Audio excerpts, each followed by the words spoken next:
Through Tunbridge Wells runs the River Grom, a gentle, winding stream that weaves quietly through the countryside. But beneath the surface, something is deeply wrong.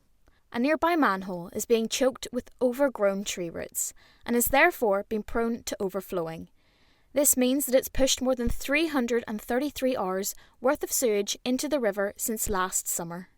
Underground sewage pipes are also failing, with leaks spilling untreated waste into the waterway.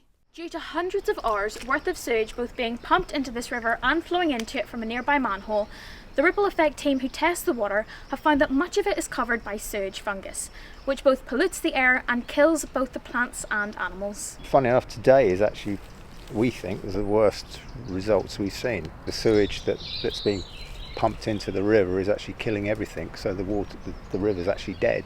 Apart from things that you don't want to see, which are mosquito larvae, redworms, water louse, all animals that will live in really highly polluted river, and we're seeing a heck of a lot of them today.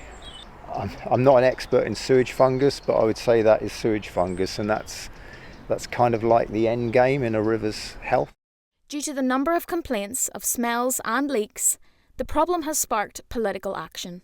Yeah, so in 2024, Southern Water, which deal with the sewage in my patch, pumped 300,000 hours of sewage into our waterways, and this is ridiculous. It's not on. It's indicative of a water industry, but also the government and Ofwat, the regulator, who've lost a grip on the problem. We shouldn't be having a situation where that much sewage is being pumped into our rivers and killing them, like this river here. And so Southern Water have assured me, we brought it to their attention, and they've assured me that they're going to be sending a robot down that to clear out the tree roots, and then they're going to reline the sewer, which should mean that normal flow should go through it to the water treatment plant.